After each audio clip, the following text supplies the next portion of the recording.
Bonjour tout le monde, alors aujourd'hui on se retrouve pour une toute nouvelle vidéo où je vais tester vos recettes de slime sans colle et sans borax, donc écoutez, c'est parti. Avant de commencer ce slime test, n'hésitez pas à liker et partager, n'hésitez pas à vous abonner si ce n'est pas encore fait et à activer la cloche des notifications. N'hésitez pas également à me laisser en commentaire d'autres recettes de slime sans colle et sans borax à tester dans une prochaine vidéo. Première recette, j'ai besoin de sel, de shampoing Head & Shoulders et de shampoing Timothée. Un récipient que vous allez pouvoir refermer si vous testez la recette. Il vous faudra une cuillère de shampoing Timothée,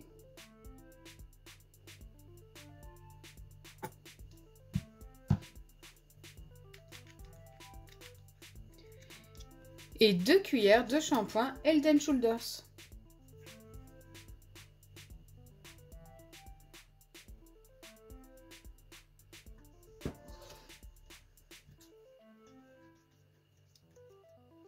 Avec un petit bâtonnet ou autre, vous venez mélanger les deux shampoings jusqu'à ce que ce soit bien homogène. Donc on a déjà un mélange très épais.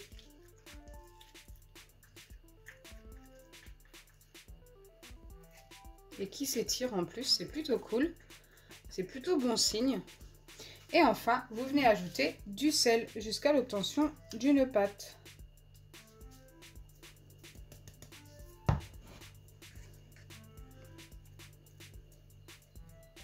Normalement, ça doit s'épaissir encore plus au fur et à mesure que j'ajoute le sel. Mais surtout, il faut l'ajouter petit à petit. Hein. N'en mettez pas trop d'un coup. Là, d'après la recette, je dois environ en mettre 3 pincées. Donc j'en ai déjà mis 2.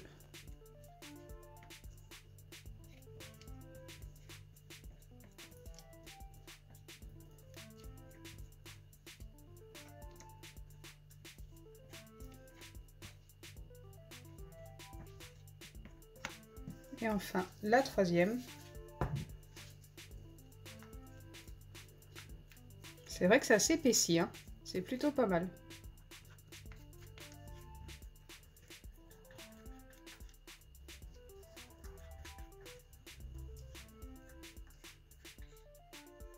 Une fois que c'est bien mélangé, je referme mon récipient et je dois le mettre 2 heures au réfrigérateur. Donc au frigo, moi d'habitude je mets ça 15 minutes au congélateur, mais là c'est différent. Donc on va faire comme indiqué sur la recette, 2 bonnes heures. Et ensuite je devrais le laisser poser comme ceci sur mon plan de travail pendant une demi-heure. Pendant que la première recette pose, je vais tester la deuxième qui est un slime comestible. Il vous faudra du tapioca, une petite cuillère à café de chocolat en poudre. Forcément, qui dit tapioca, il vous faut aussi un récipient qui passe au micro-ondes. De quoi mélanger, j'ai pris un petit bâtonnet propre bien sûr et un petit peu de lait. Une fois que votre chocolat est bien dans votre récipient, vous venez ajouter 4 cuillères de lait.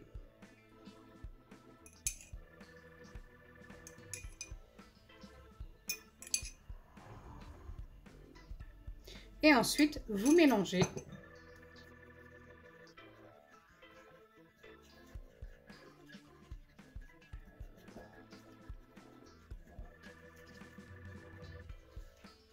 Une fois que votre mélange est bien homogène, vous venez ajouter 2 cuillères de tapioca.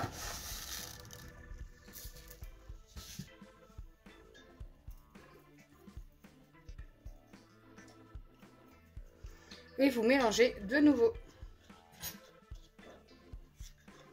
Donc il faut mélanger pendant une bonne minute.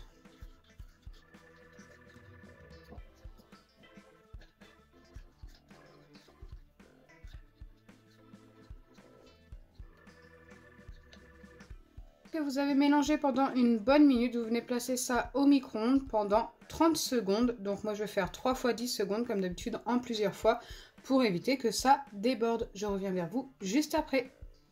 Je ne vous ai pas précisé, mais entre chaque passage au micro-ondes, vous venez mélanger. Moi, c'est déjà mon deuxième passage, donc 2 fois 10 secondes. Il m'en reste un ensuite. Donc en fait, à chaque fois, je mélange un petit peu comme ceci. Et je replace au micro-ondes. Donc là, ça commence à s'épaissir. J'espère que le dernier passage va suffire. Allez, c'est parti. Donc me revoilà après le dernier passage au micro-ondes, ça s'est de nouveau épaissi, mais j'ai l'impression que c'est très compact, je ne sais pas du tout si ça va fonctionner. Maintenant il faut laisser refroidir car c'est très chaud, donc surtout n'y touchez pas directement si vous testez cette recette comestible.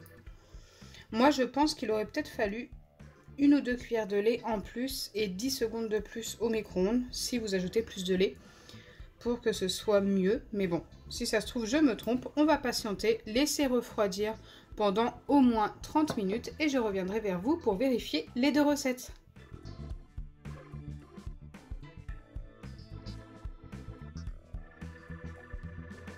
Me revoilà après le temps de pause de la deuxième recette car l'autre a besoin de poser dans sa boîte pendant 30 minutes. Donc entre temps on vérifie celle-ci. Et comme je le pensais, c'est devenu ultra compact. Je pense vraiment que ça manque de lait. Bon, ça a fonctionné, ça s'étire un petit peu, ça casse. Mais je pense que ça aurait pu être beaucoup mieux. Donc je vais la valider, mais avec seulement un 5 sur 10. Par contre, elle ne colle pas du tout au doigt et ça, c'est plutôt cool. C'est très particulier, hein. Ça sent très bon le chocolat, forcément. Et bien sûr, c'est comestible, donc lavez-vous bien les mains avant de faire cette recette. C'est parti pour vérifier la première recette, qui me paraît pas mal. Ça ressemble un petit peu à un baril slime. C'est censé faire un baril slime de toute façon. Donc ce genre de slime, il faut jouer directement sur votre plan de travail, comme ceci. Il est un petit peu collant, mais il a fonctionné, donc ça aussi c'est plutôt sympa. Donc pour celle-ci, je vais également donner un 5 sur 10. Je ne peux pas donner plus car elle colle un petit peu et ça reste un petit peu sur le plan de travail. Je pense qu'en mettant au congélateur pendant 30 minutes, ensuite 15 minutes à l'air libre, peut-être qu'on peut obtenir un meilleur résultat. Et ça, c'est plutôt simple à faire comme recette, donc c'est plutôt sympa. Vous l'aurez compris, les 2 recettes de slime fonctionnent, mais elles peuvent être améliorées pour mieux fonctionner encore. Celle-ci, n'hésitez pas, si vous la testez, à mettre plus de lait. Donc je pense 2 ou 3 cuillères à café de plus, ce ne sera pas trop, ne vous inquiétez pas. Et pour celle-ci, n'hésitez pas tout simplement à la mettre au congélateur au lieu de la mettre au réfrigérateur. Bien sûr, si vous la mettez au congélateur, c'est 30 minutes, pas plus, et 15 minutes à l'air libre, boîte fermée. Donc j'espère sincèrement que ma vidéo vous aura plu. Si c'est le cas, n'oubliez pas les pouces bleus, partagez et abonnez-vous. Bisous les amis!